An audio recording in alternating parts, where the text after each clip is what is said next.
Hello again, my friends. It has been too long. Though I dare say, your visits have become so regular that I may be able to start setting my watch by them. Which reminds me of another tale.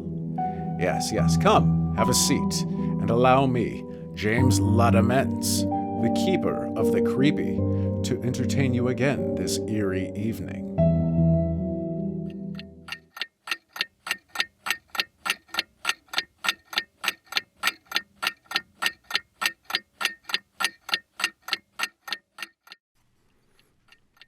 The exact time? Good God! My friend, why do you insist? One would think, but what does it matter? It is easily bedtime. Isn't that near enough? But here, if you must set your watch, take mine and see for yourself. With that, he detached his watch, a tremendously heavy, old-fashioned one from the chain, and handed it to me, then turned away, and walking across the room to a shelf of books, began an examination of their backs. His agitation and evident distress surprised me. They appeared reasonless. Having set my watch by his, I stepped over to where he stood and said, "Thank you." As he took his timepiece and reattached it to the guard, I observed that his hands were unsteady. With a tact upon which I greatly prided myself, I sauntered carelessly to the sideboard and took some brandy and water. Then, begging his pardon for my thoughtlessness, asked him to have some and went back to my seat by the fire, leaving him to help himself, as was our custom. He did so, and presently joined me at the hearth, as tranquil as ever. This odd little incident occurred in my apartment, where John Bartine was passing an evening. We had dined together at the club, had come home in a cab, and, in short, everything had been done in the most prosaic way. And why John Bartine should break in upon the natural and established order of things to make himself spectacular with a display of emotion, apparently for his own entertainment, I could nowise understand. The more I thought of it, while his brilliant conversational gifts were commending themselves to my inattention, the more curious I grew, and of course I had no difficulty in persuading myself that my curiosity was friendly solicitude. That is the disguise that curiosity usually assumes to evade resentment. So I ruined one of the finest sentences of his disregarded monologue by cutting it short without ceremony. "John Bartine," I said, "you must try to forgive me if I am wrong, but with the light that I have at present, I cannot concede your right to go all to pieces when asked the time of night. I cannot admit that it is proper to experience a mysterious reluctance to look your own watch in the face, and to cherish in my presence, without explanation, painful emotions which are denied to me, and which are none of my business." To this ridiculous speech, Bartine made no immediate reply, but sat looking gravely into the fire. Fearing that I had offended, I was about to apologize and beg him to think no more about the matter, when looking me calmly in the eyes, he said, "My dear fellow, the levity of your manner does not at all disguise the hideous impudence of your demand. But happily, I had already decided to tell you what you wish to know, and no manifestation of your unworthiness to hear it shall alter my decision. Be good enough to give me your attention, and you shall hear all about the matter. This watch," he said, "had been in my family for 3 generations before it fell to me. Its original owner, for whom it was made, was my great-grandfather, Bramwell Olcott Bartine, a wealthy planter of colonial Virginia, and as stanch a Tory as ever lay awake nights contriving new kinds of maledictions for the head of Mr. Washington, and new methods of aiding and abetting good King George. One day, this worthy gentleman had the deep misfortune to perform for his cause a service of capital importance, which was not recognized as legitimate by those who suffered its disadvantages.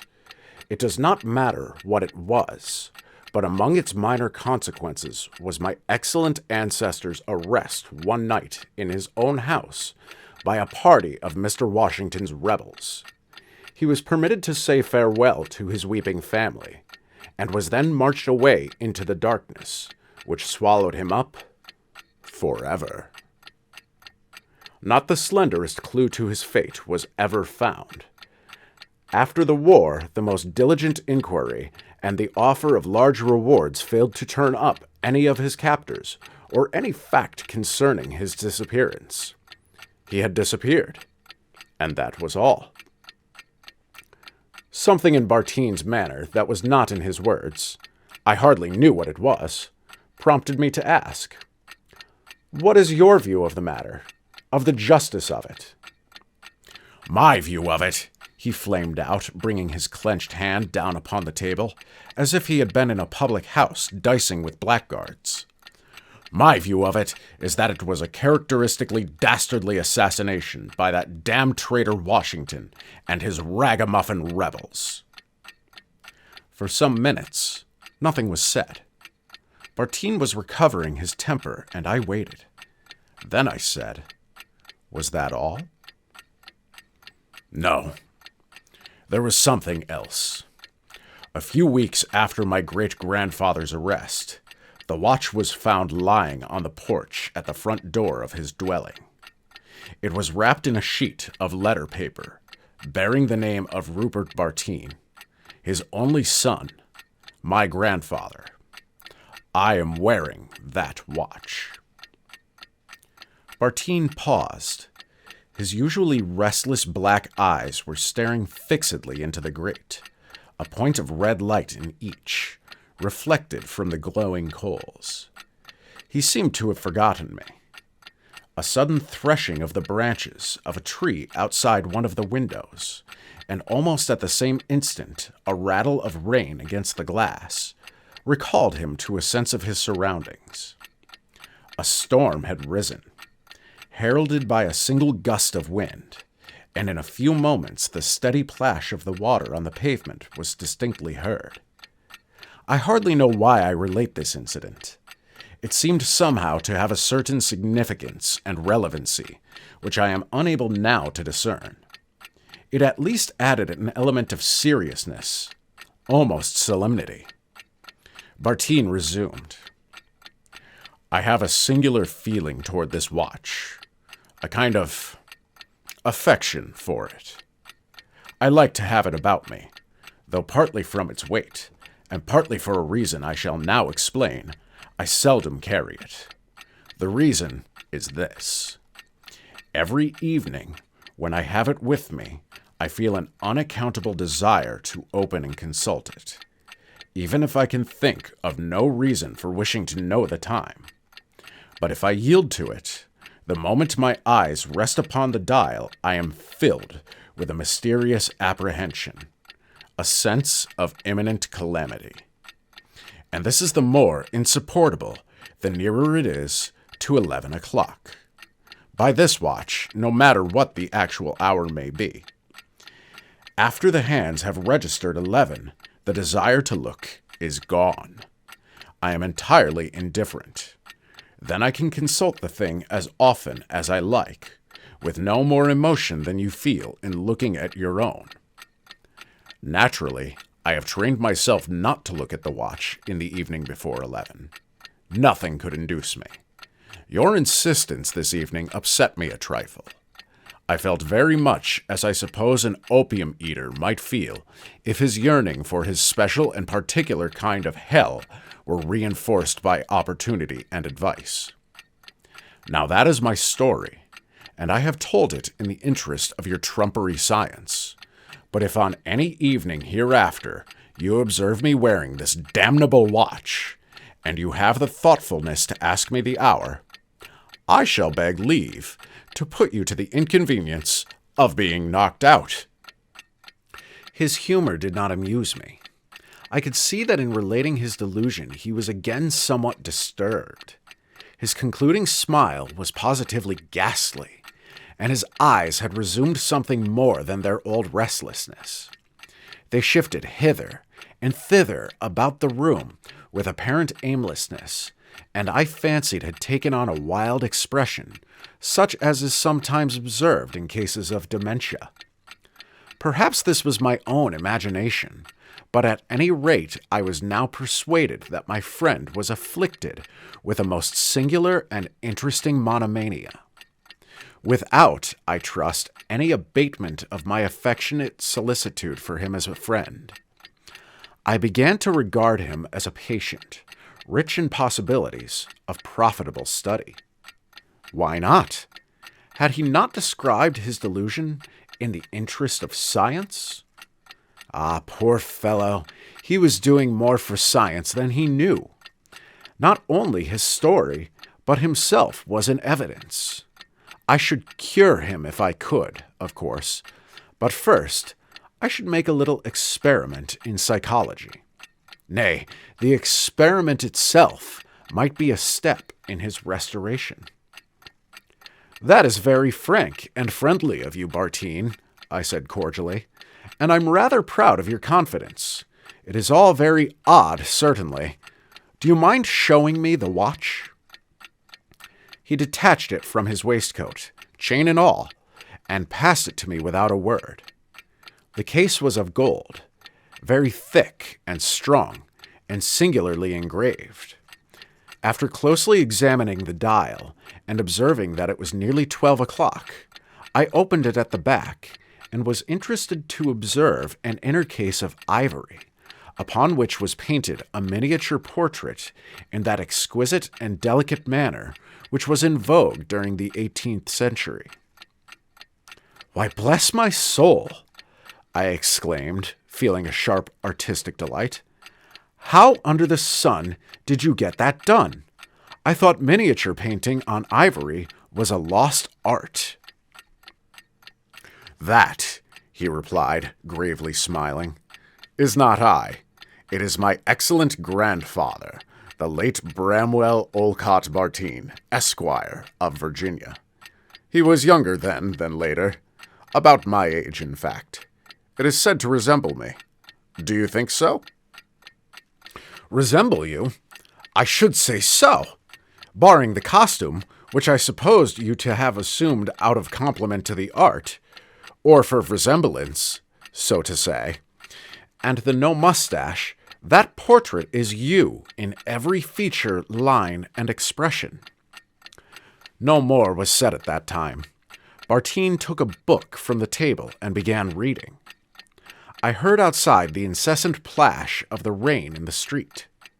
There were occasional hurried footfalls on the sidewalks, and once a slower, heavier tread seemed to cease at my door. A policeman, I thought, seeking shelter in the doorway. The boughs of the trees tapped significantly on the window panes as if asking for admittance. I remember it all through these years and years of a wiser, graver life. Seeing myself unobserved, I took the old-fashioned key that dangled from the chain and quickly turned back the hands of the watch a full hour. Then, closing the case, I handed Bartine his property and saw him replace it on his person. "I think you said," I began with assumed carelessness, "that after 11, the sight of the dial no longer affects you. As it is now nearly 12, looking at my own timepiece, perhaps, if you don't resent my pursuit of proof, you will look at it now."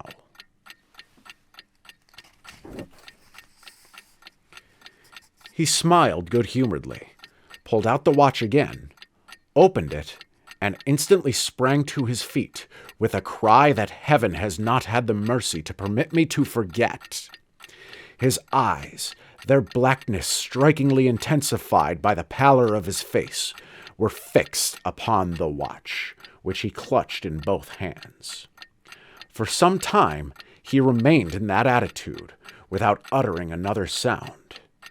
Then, in a voice that I should not have recognized as his, he said, "Damn you! It is 2 minutes to 11!" I was not unprepared for some such outbreak, and without rising replied calmly enough, "I beg your pardon. I must have misread your watch in setting my own by it." He shut the case with a sharp snap and put the watch in his pocket. He looked at me and made an attempt to smile, but his lower lip quivered, and he seemed unable to close his mouth. His hands also were shaking, and he thrust them clenched into the pockets of his sack coat. The courageous spirit was manifestly endeavoring to subdue the coward body. The effort was too great. He began to sway from side to side, as from vertigo, and before I could spring from my chair to support him, his knees gave way, and he pitched awkwardly forward and fell upon his face. I sprang to assist him to rise, but when John Bartine rises, we all rise. The post-mortem examination disclosed nothing. Every organ was normal and sound. But when the body had been prepared for burial, a faint dark circle was seen to have developed around the neck. At least I was so assured by several persons who said they saw it, but of my own knowledge I cannot say if it was true. Nor can I set limitations to the law of heredity. I do not know that in the spiritual world a sentiment or emotion may not survive the heart that held it, and seek expression in a kindred life ages removed. Surely, if I were to guess at the fate of Bramwell Olcott Bartine, I should guess that he was hanged at 11 o'clock in the evening, and that he had been allowed several hours in which to prepare for the change. As to John Bartine, my friend, my patient for 5 minutes, and heaven forgive me, my victim for eternity, there is no more to say. He is buried, and his watch with him. I saw to that. May God rest his soul in paradise, and the soul of his Virginian ancestor, if indeed they are two souls.